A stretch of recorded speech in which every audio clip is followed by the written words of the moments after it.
राहुल, राहुल भाई तू सुन रहा है ना? अबे क्या हुआ? क्यों भौंक रहा है पागल कुत्ते के जैसे? राहुल वो प्रणाली। अबे कौन प्रणाली? अबे वो प्रणाली ने खुदकुशी कर ली है। क्या? अच्छा वो प्रणाली। अच्छा वो मर गई साली। वैसे भी दुनिया का बोझ बन रही थी वो। अब जान छूटी उससे। अबे लेकिन इन सब में अपना नाम आया तो अपने तो वार्ड लग जाएंगे ना। चुप फट्टू। अबे नहीं आएगा अपना नाम। और वैसे भी वो खुद की मौत मरी है, हमने थोड़ी ना मारा उसे। और तुझे ये पता है ना कि मेरे चाचा कौन है? राहुल भाई, भाई मुझे डर लग रहा है, कहीं कुछ हो ना जाए।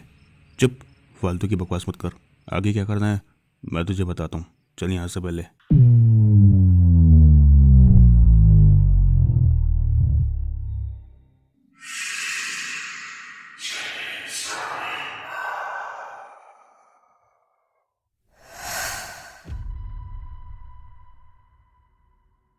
शशांक और राहुल बचपन से ही एक दोस्त थे। वे लोग एक ही बस्ती में रहा करते थे और दोनों ने ही साथ में ही पढ़ाई किया था। बस्ती में रहने वाले लोग उन दोनों को दोस्त कम बल्कि भाई ज्यादा मानते थे। राहुल जिसके चाचा एक बड़े पॉलिटिशियन थे, लेकिन वही शशांक एक साधारण परिवार से था और हाल ही में उन्होंने अपनी इंजीनियरिंग की डिग्री को पूरा किया था।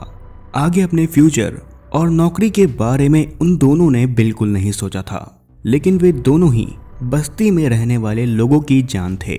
शशांक और राहुल सबसे आगे रहते थे। आज तक कभी ऐसा नहीं हुआ था कि बस्ती में कोई प्रोग्राम रहे या फिर कोई प्रॉब्लम क्यों ना रहे जिसमें वे दोनों शामिल ना हो। लेकिन वे दोनों ही बेरोजगार थे। अपने फ्यूचर के बारे में उन दोनों ने ही कुछ नहीं सोचा था। इसी कारण से उन दोनों को शराब और नशे की गंदी आदत लग चुकी थी। राहुल के चाचा एक बड़े पॉलिटिशियन थे, जिसके कारण उन दोनों को ही बड़े आराम से नशे की चीजें मिल जाया करती थी। अब तो उन दोनों ने नशा करने के लिए चरस और गांजा भी लेना शुरू कर दिया था।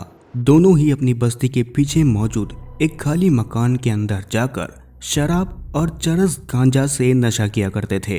प्रणाली जो कि उसी बस्ती में बस कुछ समय पहले ही आई थी, उसे ज्यादा कुछ पता नहीं था इस बस्ती के बारे में। और इस बस्ती में भी प्रणाली अकेले रहा करती थी। प्रणाली का पति शहर में एक सिविल इंजीनियर की जॉब किया करता था। प्रणाली तो बिल्कुल शांत किस्म की औरत थी और जब प्रणाली इस बस्ती में रहने के लिए आई थी तब प्रणाली को घर मालिक ने पहले ही शशांक और राहुल के बारे में बता दिया था। प्रणाली के घर मालिक ने प्रणाली को ये बताया था कि उसे किसी भी चीज की जरूरत हो या फिर कोई भी प्रॉब्लम हो, वो बस शशांक और राहुल को इस बारे में बता दे। वो दोनों दोस्त प्रणाली की सहायता कर देंगे। और तब से ही शशांक और राहुल का प्रणाली के घर में आना जाना लगा रहता था। एक रात ऐसे ही प्रणाली के घर में कुछ चोर घुस आए थे, जिसके बारे में तुरंत ही प्रणाली ने शशांक और राहुल को कॉल करके खबर दे दी। शशांक और राहुल तुरंत ही प्रणाली के घर में आ गए और उन दोनों ने ही चोरों को पकड़ लिया और पुलिस के हवाले कर दिया। और इस हादसे के गुजरने के बाद अगले दिन ही प्रणाली ने शशांक और राहुल को अपने घर में इनवाइट किया। प्रणाली उन दोनों को थैंक्स कहना चाहती थी। शशांक और राहुल भी अगले दिन प्रणाली के घर पहुंच चुके थे। प्रणाली ने उन दोनों दोस्तों के लिए स्वादिष्ट बिरयानी को बनाया था और प्रणाली उन दोनों के लिए बस खाना परोसने ही वाली थी कि तभी प्रणाली को देखकर राहुल की नीयत खराब होने लगी। उस रात शशांक और राहुल ने काफी ज्यादा नशा कर रखा था और तभी राहुल ने शशांक की ओर देखा। शायद शशांक भी वही चाहता था जो राहुल के मन में चल रहा था। अब दोनों की ही नीयत प्रणाली के प्रति बिगड़ने लगी थी और उसी रात राहुल और शशांक दोनों ने ही मिलकर प्रणाली की जिंदगी के साथ एक ऐसा घिनौना खेल खेला जिसके बाद प्रणाली अपना चेहरा दिखाने के काबिल नहीं रही। मैं तुम दोनों हरामजादों को बिल्कुल नहीं छोड़ूंगी। तुम दोनों ने जो मेरे साथ ऐसी हरकत की है, इसका तो मैं बदला लेके रहूंगी तुम दोनों से। सुन रहे हो तुम दोनों? मैं बदला लेके रहूंगी। हाँ जो करना है कर लेना, मैं भी देखता हूँ कि तू कितने ऊपर जाती है साली। चल शशांक यहाँ से निकलते हैं। ऐसी घिनौनी हरकत करने के बाद शशांक और राहुल प्रणाली के घर से चले गए और वहीं प्रणाली एक कोने में बैठकर रोने लगी। उस दिन के बाद प्रणाली पुलिस स्टेशन में राहुल और शशांक के खिलाफ रिपोर्ट लिखाने गई थी, पर पुलिस स्टेशन पर प्रणाली की कही बात पर कोई भी विश्वास नहीं कर रहा था। आखिर एक पॉलिटिशियन के चचेरे बेटे और उसके दोस्त के खिलाफ कोई भी उन दोनों के खिलाफ रिपोर्ट लिखने के लिए तैयार नहीं था। प्रणाली ने न जाने कितने लोगों को कॉल किया और उनसे मदद मांगी, पर अफसोस प्रणाली की कोई भी मदद करने के लिए तैयार नहीं हुआ। इन सब चीजों से तंग आकर एक रात प्रणाली ने एक ऐसा बड़ा कदम उठाया जिसके बारे में राहुल और शशांक ने कभी नहीं सोचा था। प्रणाली ने अपने ही कमरे के पंखे पर खुद की चुन्नी से फांसी का फंदा बनाया और उसी फांसी के फंदे पर लटक कर प्रणाली ने उस रात खुदकुशी कर लिया। भाई राहुल चल, वो प्रणाली की डेड बॉडी उसी के घर में रखी हुई है। फिर शशांक और राहुल दोनों ही मिलकर प्रणाली के घर चले जाते हैं। प्रणाली के घर में आने के बाद प्रणाली के घर में उन दोनों को काफी ज्यादा भीड़ नजर आती है। कई सारी औरतें प्रणाली के डेड बॉडी के अगल बगल में बैठी हुई थी और उस भीड़ में मौजूद एक पंडित भी था जो कि प्रणाली के अगल बगल में बैठी उन औरतों से कुछ कह रहा होता है। देखिए, आप लोगों को प्रणाली के शव के बाजू में ऐसे ही सुबह तक बैठना होगा जब तक कि प्रणाली के पति यहाँ नहीं आ जाते, और प्रणाली के शरीर में आप लोगों को कुछ कुछ समय के बाद तेल लगाते रहना होगा ताकि इसका शरीर सख्त होकर सड़ने ना लगे। इसके कान और नाक में आप लोगों को कपास डालना होगा ताकि इसका शरीर फूले ना, और इसके बालों को भी आप लोगों को बांधना होगा क्योंकि खाली शरीर और खुले बालों को देखकर कोई भी बुरी आत्मा या भूत प्रेत इसके शरीर में प्रवेश न कर सके।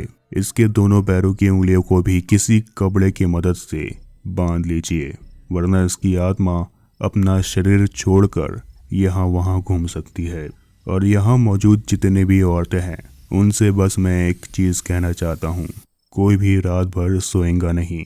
अगर किसी एक को नींद आए तो वो दूसरी को जगा दे, लेकिन कान खोल के सुने, कोई भी सोएगा नहीं। इतना कहकर वो पंडित और कमरे में मौजूद बाकी के लोग अपने अपने घर चले जाते हैं। सिर्फ उस कमरे में प्रणाली और उसके चारों ओर बैठी हुई कुछ महिला मौजूद होती है। राहुल और शशांक भी बस्ती में अपने अड्डे पर चले जाते हैं। देखिए, पंडित जी ने जो हमसे कह के गए हैं, मेरे ख्याल से वो सब चीज़ें हमको करना शुरू कर देना चाहिए। करना चाहिए। हाँ करना चाहते हैं। हाँ करना चाहिए।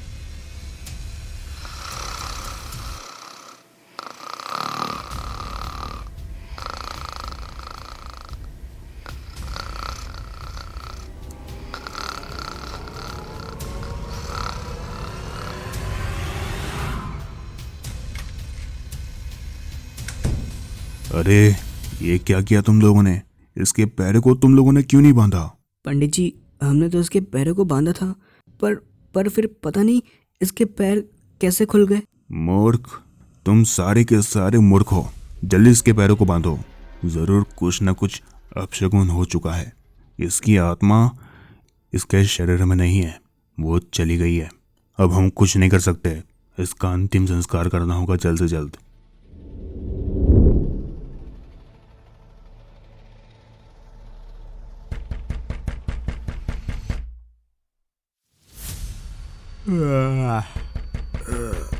कौन आ गया इतनी रात में?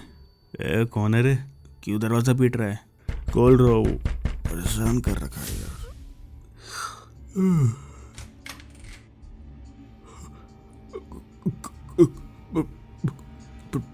प्रणाली, तुम तो मर चुकी थी।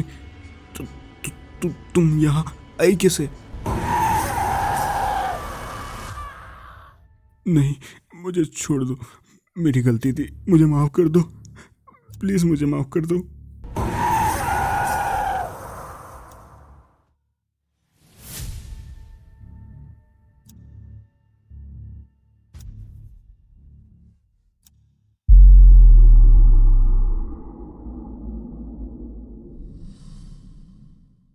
तो कैसे लगी आप सभी को आज की हमारी ये स्ट्रेंज स्टोरी। मैं आशा करता हूँ कि आप सभी को ये स्टोरी काफी ज्यादा पसंद आई होगी। तो अगर आप लोगों को ऐसे ही डरावनी कहानियां सुनना पसंद है तो आज ही हमारे चैनल स्ट्रेंज स्टोरी हब को सब्सक्राइब करें और साथ ही उस बेल आइकन को दबाना मत भूलिएगा, ताकि आप लोग ऐसे ही डरावनी कहानियों का आनंद ले सके और चैनल पे आने वाली हर एक अपडेट को पा सके। मैं मिलता हूँ अगली एक और नई डरावनी स्टोरी के साथ, तब तक के लिए डरना जरूरी है।